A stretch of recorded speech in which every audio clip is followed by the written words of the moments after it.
আসসালামু আলাইকুম রহমতুল্লাহ। আশা করি সবাই ভালো আছেন। আমাদের আজকে যে টপিকটা সেটা হচ্ছে ফ্লুসির বিষয়। ফ্লুসিতে অনেকেই নুল্লস্তা পাওয়ার পরে আপনার ভিসা অ্যাপ্লাই বাংলাদেশে যারা করছেন বা করতে পারেন নাই, সমস্যা হইতেছে সুই আপডেটের জন্য। তো সেই সংক্রান্ত আজকে আমরা ভিডিও করব।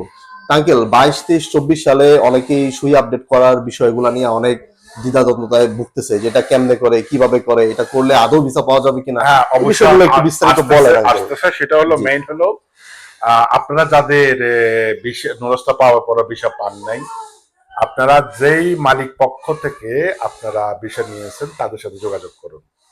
এবং প্লাস যেখান থেকে এই বিষয়গুলো অ্যাপ্লিকেশন করা হয়েছে স্পিডের মাধ্যমে, তাদের সাথে যোগাযোগ করুন। তার কি কমিউনিকেশন আসছে, যদি সেটা না পারেন তাহলে মালিক পক্ষকে বলেন যে ফেব্রুয়ারিতে যোগাযোগ করতে।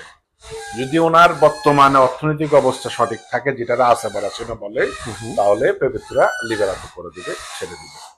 মানে এটাই কি নতুন করে আপডেট করে দিবেন নুল্লস্তা আঙ্কেল? হ্যাঁ, নতুন করে আপডেট আর করে ওইটা দিবে। যদি আসে তাহলে কি ভিসা বিষয় 100%। কনফার্ম? ওকে। আপনারা জানলেন সুই আপডেটের বিষয়ে অনেকেই প্রশ্ন করেন আমাদের কমেন্ট বক্সে যে এটা নিয়ে একটা ভিডিও করেন, এটা নিয়ে একটা ভিডিও করেন। তো আজকে মোটামুটি জানতে পারলেন যে এটা কিভাবে কি করতে হবে, এবং সুই আপডেট হইলে আঙ্কেল অবশ্যই ভিসা তো এছাড়া আর কোনো রাস্তা নেই।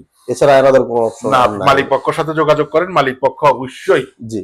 অবশ্যই এর বাইরে যদি কেউ কোনো কথা বলে, তাহলে আপনাদের সাথে মিথ্যা কথা বলে, এবং এর কোনো আর নাই, কোনো রাস্তা নাই। মালিক পক্ষকে বলেন ফেব্রুয়ারিতে যোগাযোগ করতে। আঙ্কেল, এই যে হ্যাঁ, এই যে পেপুত্তরাতে যে সুই আপডেটটা করবে, এরপরে যে নুল্লস্তা দিবে, শুধু নুল্লস্তাই দিবে না আর কোনো ডকুমেন্ট দিবে না না, সাথে? শুধু নুরস্তাই দিবে। শুধু নুল্লস্তা দিবে। কিন্তু তার আগে দিন মালিক পক্ষকে যোগাযোগ করতে হবে অব্লিগেটরি। মানে পক্ষে এম্বাসির সাথে যোগাযোগ না না না, পেপুত্তরাতে পেপুত্তরা কি এম্বাসিতে কোনো মেল টিল পাঠায় কি? সেটা অটোমেটিকলি হয়ে যাবে। হয়ে যাবে। ওকে, ঠিক আছে। অসংখ্য ধন্যবাদ সবাইকে আমাদের সাথে থাকার জন্য। ওকে। অসংখ্য ধন্যবাদ।